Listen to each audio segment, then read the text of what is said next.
नमस्ते। आज के इस खास विश्लेषण में आप सभी का स्वागत है। आज हम एक बेहद ही डार्क और खौफनाक सफर पर चलने वाले हैं। जरा सोचिए, ये कहानी शुरू होती है 26 दिसंबर 1955 को बंबई के डोंगरी की एक संकरी अनजान सी गली से, और फिर कैसे ये सफर उन तंग गलियों से निकलकर एक बहुत बड़े वैश्विक संकट में तब्दील हो जाता है। तो चलिए बिना देर किए उन पन्नों को पलटते हैं और समझते हैं कि आखिर अपराध और आतंक की ये दास्तान शुरू कैसे हुई। चलिए इसमें गहराई से उतरते हैं। $25 मिलियन, मतलब ये कोई छोटी मोटी रकम नहीं है। ये दुनिया के सबसे बड़े बाउंटीज यानी इनामी राशियों में से एक है। अब यहाँ सबसे बड़ा सवाल ये उठता है कि बंबई पुलिस के एक बेहद ईमानदार कांस्टेबल का बेटा आखिर इतना खतरनाक कैसे बन गया कि खुद अमेरिका को उस पर इतनी बड़ी इनामी राशि रखनी पड़ी।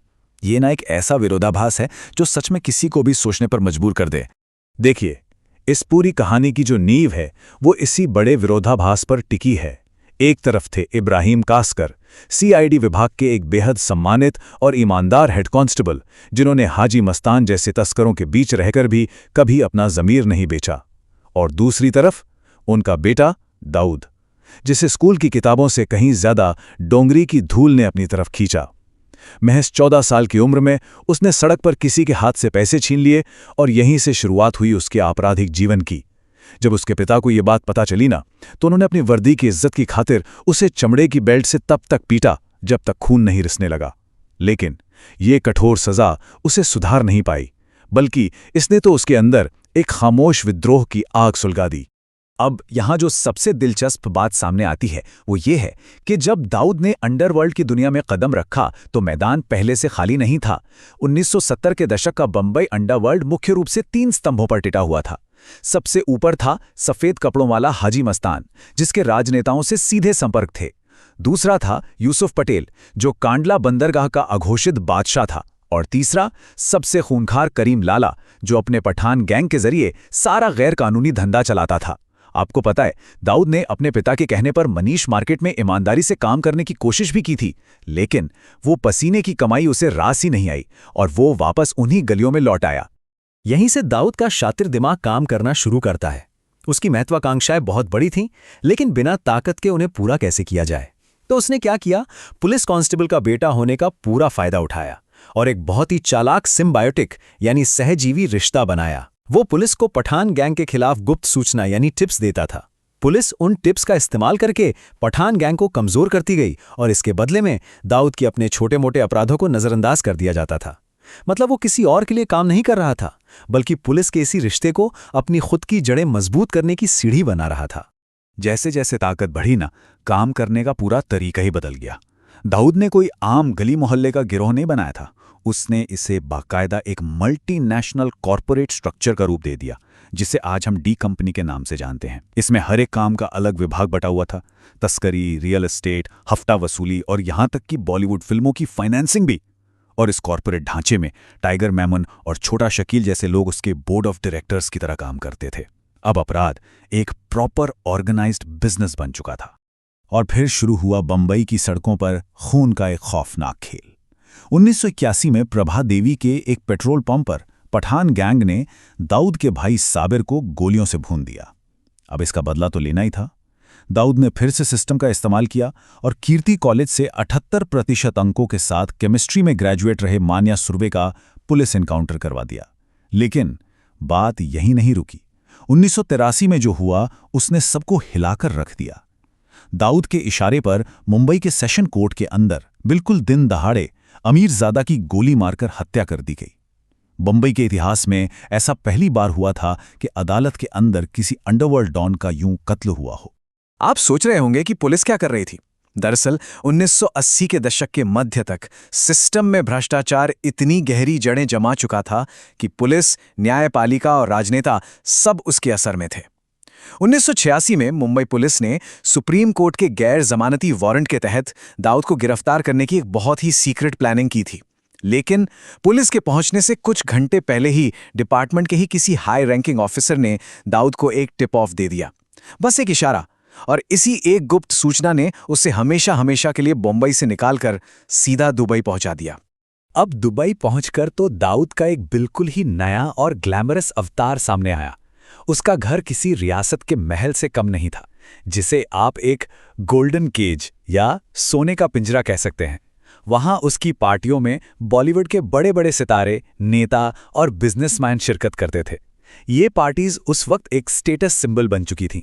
मतलब वो शारीरिक रूप से बंबई में नहीं था, लेकिन सैटेलाइट फोन और टेलीकम्युनिकेशन के जरिए दुबई में बैठे-बैठे वो पूरे शहर को एक रिमोट कंट्रोल की तरह चला रहा था। इसी दौरान देश के भीतर एक बहुत बड़ा भू राजनीतिक बदलाव हुआ। दिसंबर 1992 में बाबरी मस्जिद विध्वंस के बाद बम्बई भयानक सांप्रदायिक दंगों की आग में जल उठी और इन घटनाओं का सीधा असर अंडरवर्ल्ड पर पड़ा। जो अंडरवर्ल्ड अब तक सिर्फ और सिर्फ पैसे और मुनाफे के लिए काम करता था, वो अचानक सांप्रदायिक आधार पर बढ़ गया। एक बहुत गहरी दरार आ गई थी और इसी विभाजन का फायदा उठाने के लिए पाकिस्तान की खुफिया एजेंसी ISI ने दुबई में दाऊद से संपर्क साधा। और ये बहुत ही शानदार तरीके से दर्शाता है कि कैसे एक तस्कर आतंक का मोहरा बन गया। जरा इन लॉजिस्टिक स्टेप्स को देखिए। जनवरी 1993 में दुबई में दाऊद और ISI के बीच एक अहम बैठक हुई। यहीं से तय हुआ कि ISI RDX और हथियारों की सप्लाई करेगी। फिर समुद्री रास्ते से इन हथियारों की भारी खेप भारत के तटों पर उतारी गई और फिर 12 मार्च को वो हुआ जिसने इतिहास को खून से लिख दिया। आपको बता दूं, भारत में पहली बार इन्हीं धमाकों में टाइम पेंसिल डेटोनेटर का इस्तेमाल किया गया था। 257 ये कोई साधारण नंबर नहीं है। ये उन निर्दोष लोगों की जान है जो उस दिन 12 अलग-अलग जगहों पर मारे गए। करीब 10,400 लोग बुरी तरह घायल हुए थे। और ये सब किसने किया? दाऊद उस दिन दुबई में बिल्कुल महफूज बैठा था।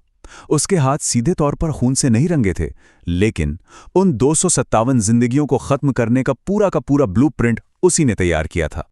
तो सबसे महत्वपूर्ण बात यह है कि इस भयानक त्रासदी के बाद दाऊद सिर्फ बंबई का एक माफिया डॉन नहीं रह गया था, वो एक ग्लोबल थ्रेट, एक वैश्विक खतरा बन चुका था। और यही वजह है कि बाद में उस पर यह $25 मिलियन का विशाल इनाम रखा गया। आप समझ सकते हैं कि इस त्रासदी के परिणाम और इसका स्केल कितना बड़ा था। इन धमाकों ने न सिर्फ देश को दहलाया, बल्कि खुद डी कंपनी के भीतर भी एक बहुत बड़ा वैचारिक भूचाल ला दिया। दाऊद का सबसे करीबी और विश्वासपात्र साथी छोटा राजन इस नरसंहार से पूरी तरह टूट चुका था। उसके बगावत के शब्द बिल्कुल स्पष्ट थे। उसने बेगुनाहों का खून बहाया है, आज से हमारे रास्ते अलग। 1993 के इन धमाकों ने दाऊद से उसके सबसे भरोसेमंद इंसान को हमेशा के लिए दूर कर दिया और एक नई दुश्मनी की शुरुआत की। और इस अलगाव का नतीजा क्या हुआ? एक दशकों लंबा खूनी वैश्विक गैंग वॉर। दोनों गुट दुनिया भर में एक दूसरे के खून के प्यासे हो गए। सबसे खौफनाक घटनाओं में से एक साल 2000 में बैंकॉक के एक होटल में हुआ वो शूटआउट था, जहां छोटा राजन पर अंधाधुंध गोलियां चलीं, पर वो किसी तरह छत से कूदकर बच निकला। इसके बाद 27 सालों तक वो भागता रहा, जब तक कि आखिरकार उसे इंडोनेशिया के बाली में गिरफ्तार नहीं कर लिया गया। चलिए आगे बढ़ते हैं और देखते हैं कि ये कैसे विकसित होता है।